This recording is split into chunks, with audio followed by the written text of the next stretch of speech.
Hi there, I am Holly McDonald with the Costa Mesa Pod, where we discuss all things concerning the lifestyle, businesses, and activities that make Costa Mesa such a great place to live.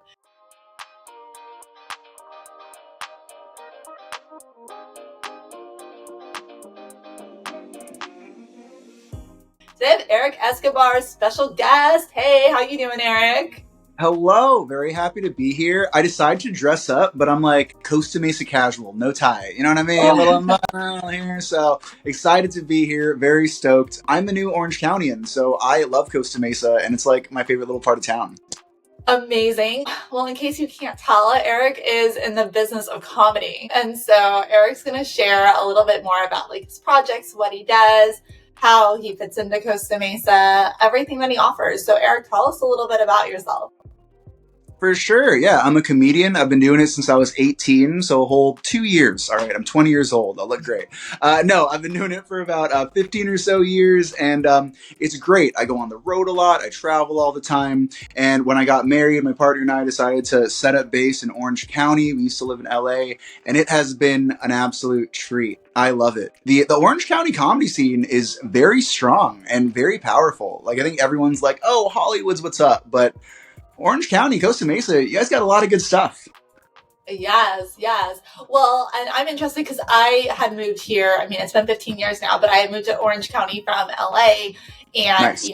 I had different things that I appreciated about it. But coming from somebody who's in your world and doing comedy, and also more recently, what do you like about Orange County compared to LA?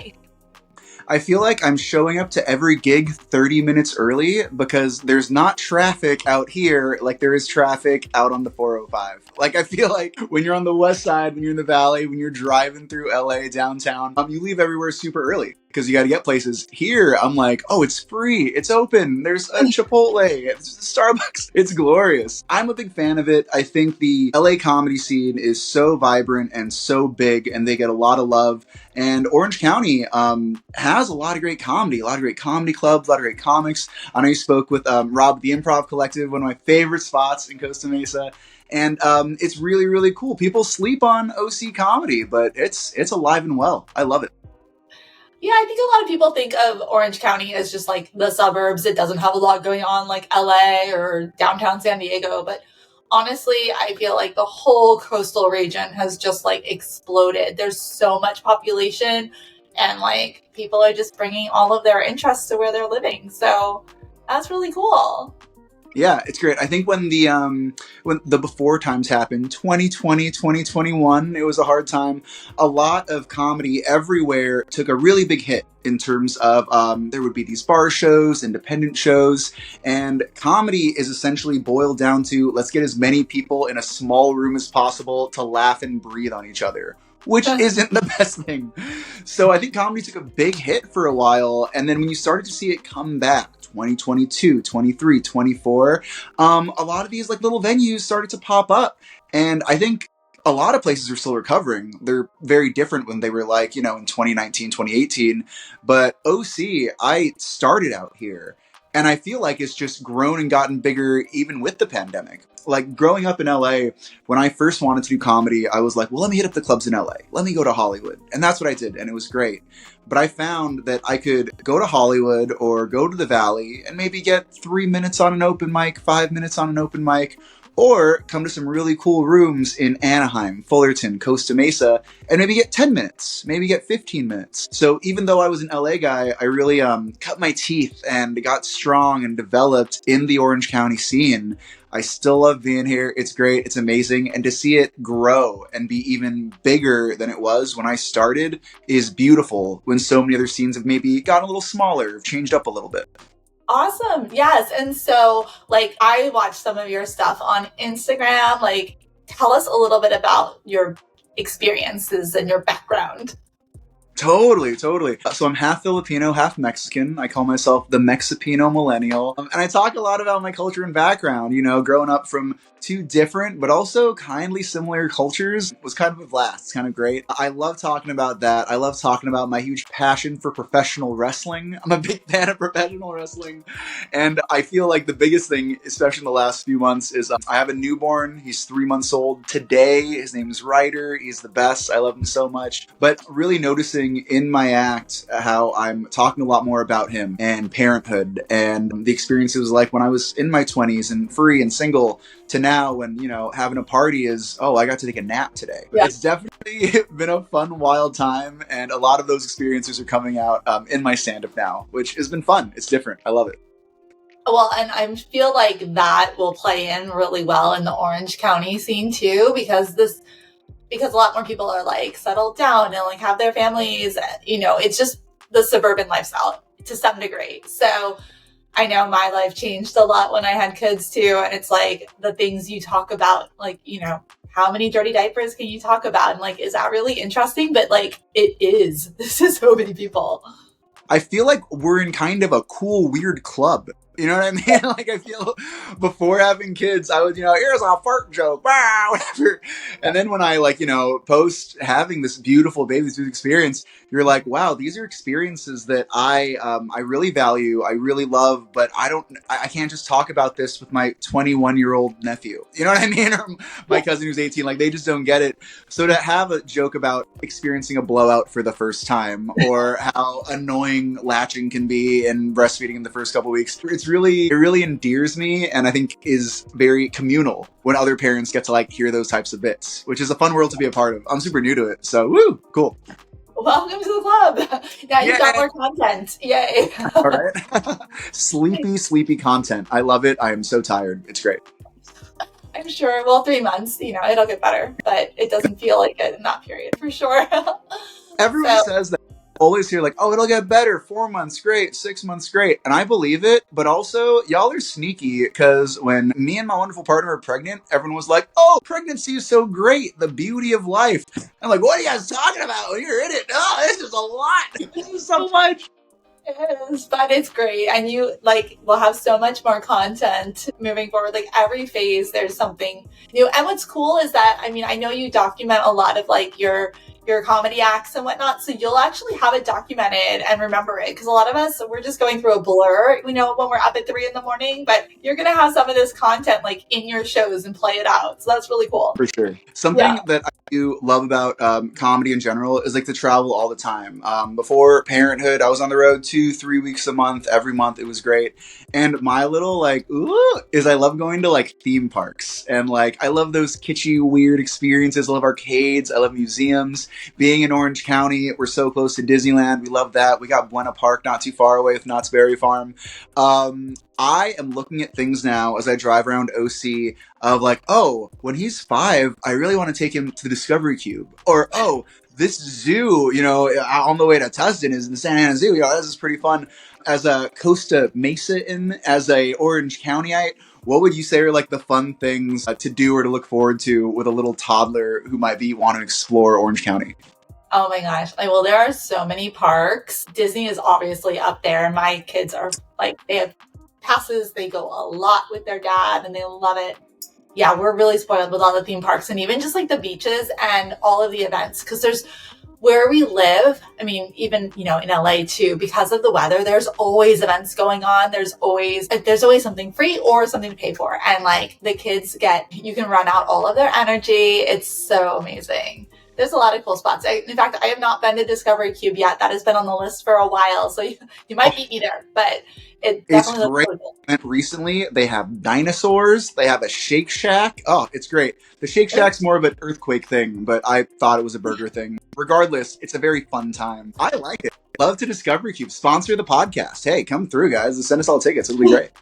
Yes. And I know we're dying to go to the Great Wolf Lodge. I think we're going to try to do that pretty soon. So A lot of cool I've heard stuff. good things. I'm blown away by the idea of a Great Wolf Lodge because when I think like theme parks, I'm like, oh, you go to a city and you might go like, you go to Orlando, you can go to like Universal one day and Disney the other. You go here, you go to the museum here. But Great Wolf Lodge is like an all insular experience. It's like you go in and you just have fun for 3 days and then you exit out and you're like, oh, the world. I heard it's really cool because everything's there. Whatever you need, it's like within that building. Yeah, and my kids, they are still talking about Halloween because like the pumpkin patches out here, you know, they're like theme parks now with all the big Yeah. bounce houses and blow ups. So like every week my kids are like, can we go to the pumpkin patch? I'm like, wow, they were not like that when I was a kid. That's cool though. That's such a bummer though that those kind of things can be like seasonal though. Because you know, mid-March, like we want to see the pumpkins. Well, only 6 more months. You know what I mean? You gotta No, it's a good thing because like they are very costly. Like, glad for it's sure. only like a couple of weeks out of the year. The water park in Irvine too is a real fun one too. Great Rapids. Anyway, it's really fun. I don't think I was aware there was a water park in OC, and that is very exciting to hear about. Yeah, it's over at the Great Park. So It's a good one. They have a lot of cool rides and like a lazy river, and it's amazing. So when your kids this summer, take them. You know what? I'm very much a kid at heart. As much as I want to take my little boy in a couple of years when he's ready on that stuff, I'm also like, well, if he's not ready, I can go maybe. Right? And the partner, we got a day trip over to the water park. Yeah, stay with grandma. You're good. You're good. All right, a couple more years. That's a good, yes, and they could give you a stage. You could be there entertaining people. I love that. Our first date was at Disneyland. I proposed at Disneyland, and we live in Anaheim, very close to it. So we're, I think for us, Disney is since we have the magic keys and the passes, we're like, oh, we got to take advantage. If we have an off night or we can go, let's go there. But it almost limits you when you're like, this is our thing, because there's so many other cool things in our county that I'm like, I don't know, but I want to check it out. You're pretty set with that, and your kids can get in free for the next couple of years. So take advantage of it.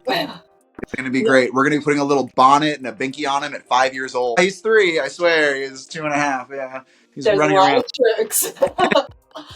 So you've been on some shows. Like, what have you been on? Mm-hmm.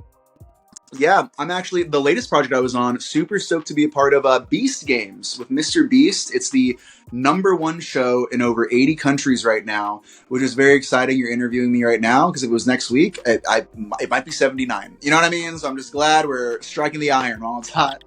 But Beast Games was an incredible experience. Something that was so beautiful about it is they would fly us out to the events. The first few episodes, or the first kind of episode 0 was in Vegas, and then they sent us to Canada.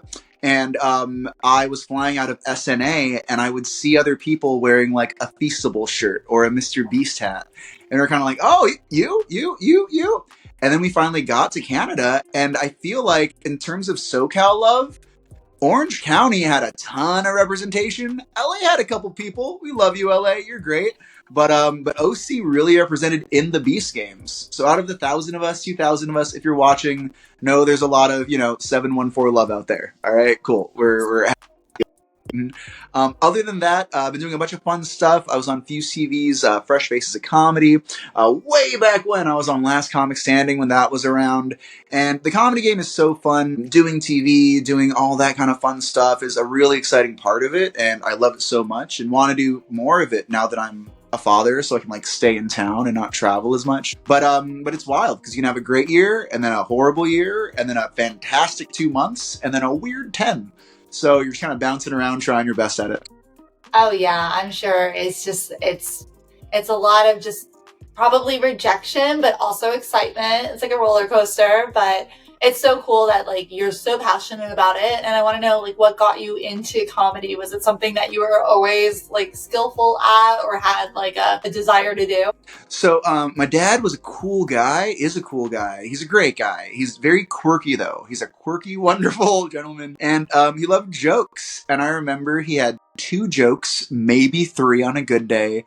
And whenever we met a new person or, I don't know, we're in the world, he would tell jokes to people and they would laugh. And I feel like no matter how different they were, religiously or morally or politically, whatever it is, whatever differences they had, I so valued that a common language we all have is laughter.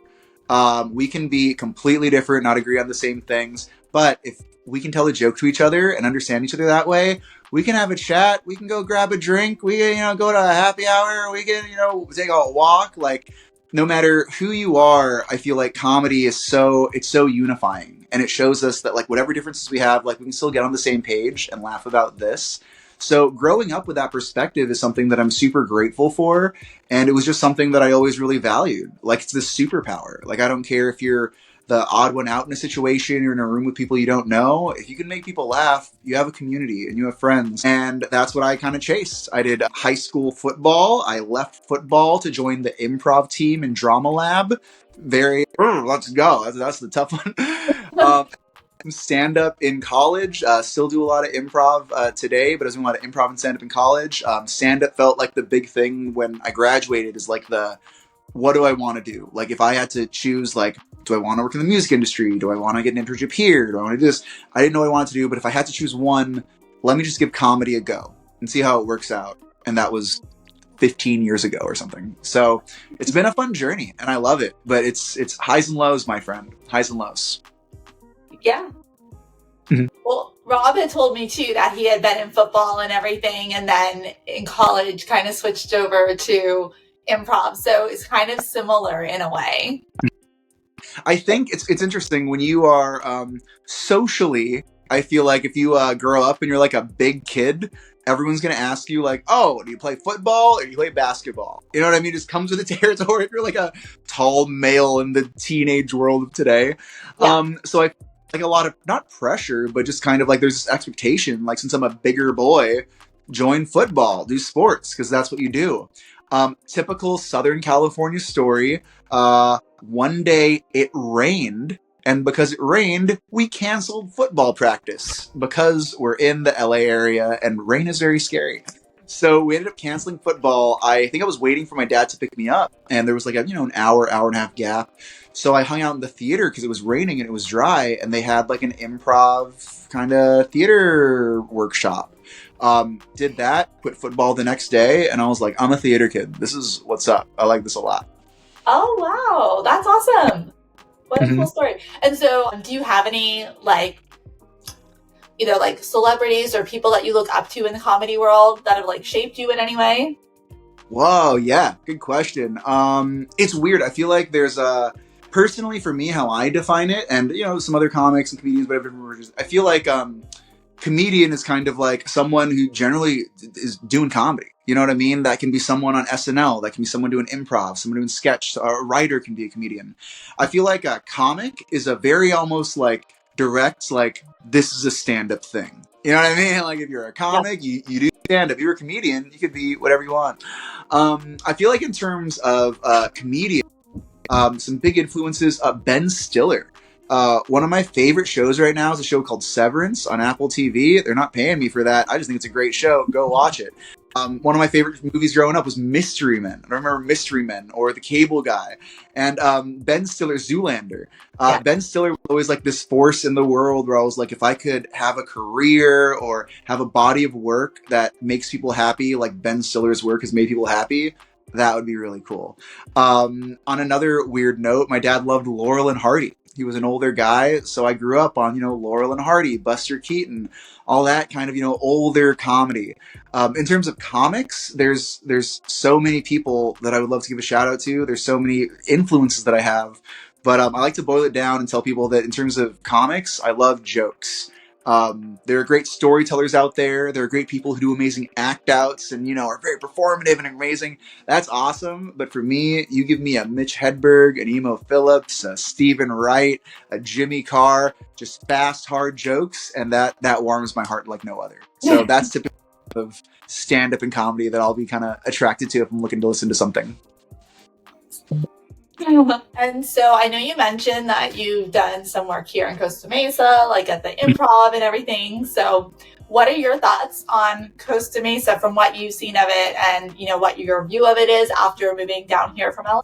Fun comedy town, great food town. Oh man, Costa Mesa, y'all are doing great. I went to I have a go-to spot, Taco Mesa. They have a calamari burrito. That's a thing. That would open my mind. My favorite app and my favorite carb-based sandwich thing together. That's beautiful. I love Costa Mesa. It's wonderful. The food's great. The people's great. There's a lot of fun comedy out here. Shout out to Evan Cassidy, who runs the Harp. You got the Improv Collective, and even kind of in the Costa Mesa outer limits. You know, things in Anaheim, Fullerton, all that good stuff. It's fun because I feel like it's the neighborhoods out here. They aren't so what's the word, like, it just feels like everyone's working together to create cool stuff. You know what I mean? It's not like Fullerton versus Anaheim or Anaheim Hills versus Tustin. I feel like everyone kind of gets along. Everyone has a great vibe. And I love being here. I love it. I also love going to Improv Collective, Rob Spot, who was on a previous episode of the podcast, and going to Mogu Mogu. Have you ever been to Mogu Mogu? They got a great noodle place over there. Oh, I could eat all day in Costa Mesa. It's the best. My favorite. Oh, we do have a lot of food here. Yeah. When you kind of go out and about, do you have a specific thing in Costa Mesa where you're like, oh, like Costa Mesa is great Mexican or great sushi or great curry? Is there like a Costa Mesa, what's like the cool thing out here? What are they really good at here? What are they known for out here?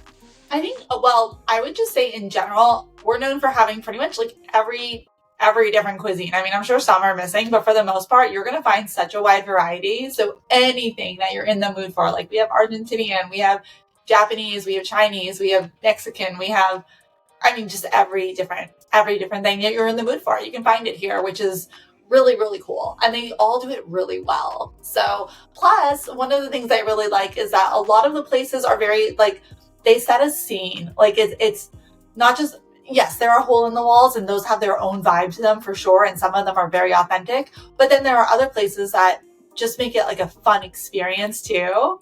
So what was that place? There was a, sorry, not to interrupt you. I apologize. There was a place, I think it was called Farrell's. Do you remember Farrell's? I think it might have been like Brea, but it was like, I don't know if they're still around. It was like a 1950s like ice cream shop with the red and white trim, and they had like candy everywhere. I'm like, this is out of a movie. Like, this is so fun. What a fun thing to have in OC. Yeah, that's super cool. There's a lot of speakeasies and stuff too, which is fun. And I mean, I guess coming from LA, you're probably kind of familiar with those, but they're fun, you know, I think, and it's a little less like who you know to get in the door. Like everybody's welcome, you know, but yeah, but it's still, it has this like feeling of just extra special and unique. So that's always fun. I love that. I'm a speakeasy guy. That's very up my alley. What also is up my alley is having a good charge. I love Riverside, but I think I started at like 80%. I'm already down to 20. Let me just play one really quick. I'm sorry. Pop. Yeah.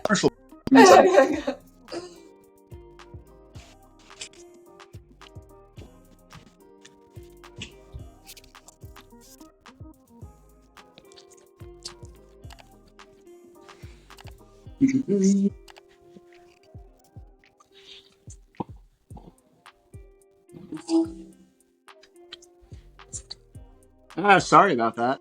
No problem. No problem. Right, cool. I remember during the pandemic there were a lot of all right, cool. During the pandemic there were a lot of Zoom shows and shows that were done like, I don't know, on like Google Meet, and it was the pandemic. And it was crazy. I would start my phone at like 100% fully charged, not charge it, and then by halfway through the Zoom I'd be down to like 20. And I'd be like, oh no! So I just want to make sure this is charged and good to go. There you go. Once the battery starts to go, like it just goes faster and faster, you know? So. Well, the anxiety of it all, you know what I mean? Because it's like, oh, I'm sure it'll last. But for us to get to like a super good juicy part or about to say bye or do a plug or something, I'm like, oh, yeah. But we're talking food, but yeah, whatever, go for it. Yeah, so there's a lot of cool spots in Costa Mesa, and I know you're now in Anaheim, so what are your thoughts on Anaheim? Love to hear what you think about it. I love Anaheim. Oh, there we go. Yeah, we're good. I love Anaheim. It's great. It's definitely a different pace opposed to what I was kind of grew up with in LA. Something that's wild about Anaheim is I'm a Disney guy. I love Disney. I'm definitely a Disney adult. People hate on us, but you know what? I got Space Mountain every night, so cool, whatever. But I didn't know the amount of Disney love that was just like that permeated OC was so strong. Like I feel like everywhere you go, you're gonna see like a Disney shirt, or you're gonna see someone's like, "Oh, I was over there." It's cool. I'm into it. I'm into it as a Disney person. Yeah. No, there's a lot of you out there. My husband is one of them. Does he have like a favorite ride, or is he like a Marvel person, or is he like a oh, I like Pixar a lot. Like what's his jam? You know, I should know this. I don't really go, to be honest. Like, he goes with the kids all the time, and he's been going, you know, since he was a kid. So, like, he grew up in the Central Coast area, and they would come down, and it was like their novelty to go, like, once or twice a year. But now that he lives here and can do it, like, you know, multiple times a year, he's all about it. And it is such a great experience for the kids. Like, my kid self is very jealous of this, but I'm just happy for them. So I couldn't tell you what his favorite ride is, but I think he likes Space Mountain a lot, and I know he likes what is that 333? Is that the restaurant? Is that it? Is it like a little private club situation? Yes, he's been there a few times, and very, very happy about it. I have a story that he would love and probably also have a broken heart over, because my heart's broken every week about it. I got very lucky. I've been to Club 33 once. It was a total, just like, there was a party that was going. My friend had an in, and then she like had someone who couldn't make it. So last minute, they're like, "Oh, you want to do this?" I'm like, "Yeah, sign me up." So it was this wild thing where I finally got to go, and it was great. I buy some merch. I think I get like a Spirit jersey. I get a hat, and I'm like, you know what? I can't justify buying more. I already bought all this stuff. I can't justify buying more. And they had a jacket. They had a Club 33 jacket, and I was like, I really want to get it, but I can't. I already spent too much. I can't. So I think about that jacket once a week. You know what I mean? Like at minimum, because I don't know when I'm going back, if I'm going back. But lesson, if you ever get to go to Club 33, buy the jacket. All right, just put it on credit. You'll make it work out just fine. Yes, and if anybody from 333 is listening and wants to hook up Erik Escobar, I'm sure he will promote you. So. Yeah, I'll give you a post and a story. Both. Look at that. A post and a story. I'll even put you on blue. Oh, yeah.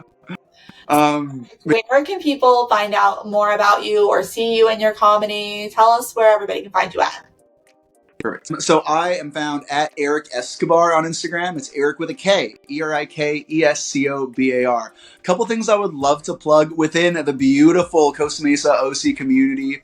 February 13, you can catch me at Pfeiffer Funnies. It's going to be at Pfeiffer Brewing Co. They're an amazing new brewery. You're going to love it. There's an amazing lineup of comedians. We got me. It's great. It's a wonderful group. You've seen them on Dry Bar. You've seen them on Dropout, all over TV. So come on out. It's a wonderful free show. Also, little drum roll, on February 20, you can also catch me at Laughs in the Lager Lounge at Radiant Brew Co., which is actually going to be in Anaheim, very close to Disneyland. I run a few shows there 3, 4, 5 times a year. They're always fun. They're always amazing. It's a great free event. I love Radiant. They do great beers. They do programming. So definitely come check out Laughs in the Lager Lounge on 220. It's going to be a good time.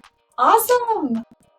Yes, everybody go check out Erik and go experience some of the highs and lows, because laughter is the best medicine, right? Isn't that what they say? They do say that. I would hope that. I don't get paid like a doctor, but that would be beautiful if that was the case, of delivering medicine. Well, Erik, thank you so much for being on the podcast. Holly, thank you so much. I love you. I love Costa Mesa. Everyone like, share, subscribe. Check it all out. It's amazing. More episodes to come. Hell yeah. Bye.